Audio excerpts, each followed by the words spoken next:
বাংলাদেশে শেখ হাসিনা সরকারের পতনের পর এবার প্রতিবেশী নেপালেও জেনজি তরুণদের আন্দোলনে কেপি শর্মা ওলির পদত্যাগে সরকারের পতন ঘটেছে। দুই প্রতিবেশী দেশে একের পর এক রাজনৈতিক অস্থিরতা ভারতের কৌশলগত স্বার্থকে বড় ধরনের ধাক্কা দিয়েছে।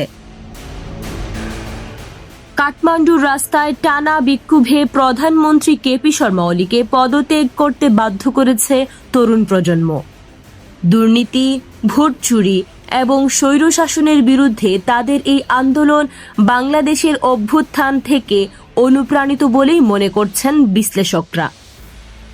ভারতের জন্য এই পরিস্থিতি এক ধরনের দুঃস্বপ্নে পরিণত হয়েছে, কারণ নেপালের মতো কৌশলগতভাবে গুরুত্বপূর্ণ দেশ রাজনৈতিক অস্থিরতায় পড়লে এর সরাসরি প্রভাব পড়ে দিল্লির নিরাপত্তা ও আঞ্চলিক প্রভাবের উপর। বিশেষজ্ঞরা বলছেন, বাংলাদেশের মতো নেপালও এখন আন্তর্জাতিক টানাপোড়েনের ক্ষেত্র হয়ে উঠেছে। একদিকে চীনের বেল্ট অ্যান্ড রোড ইনিশিয়েটিভ, অন্যদিকে মার্কিন যুক্তরাষ্ট্রের এমসিসি প্রকল্প। এই দ্বন্দ্বে দেশটি অস্থিতিশীল হয়ে উঠেছে।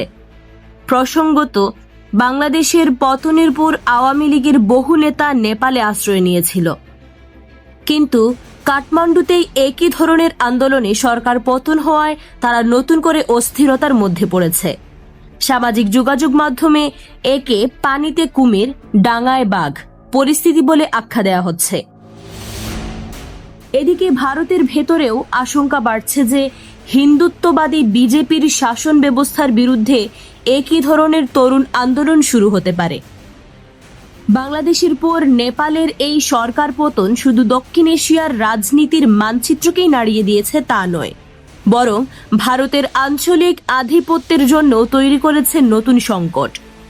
এখন দেখার বিষয়, দিল্লি এই অস্থিরতা মোকাবেলায় কী কৌশল নেয়। এই ধরনের গুরুত্বপূর্ণ আপডেট পেতে আমাদের সঙ্গে থাকুন। BGN TV 24, সংবাদ যেখানে, বিশ্বস্ততা সেখানে।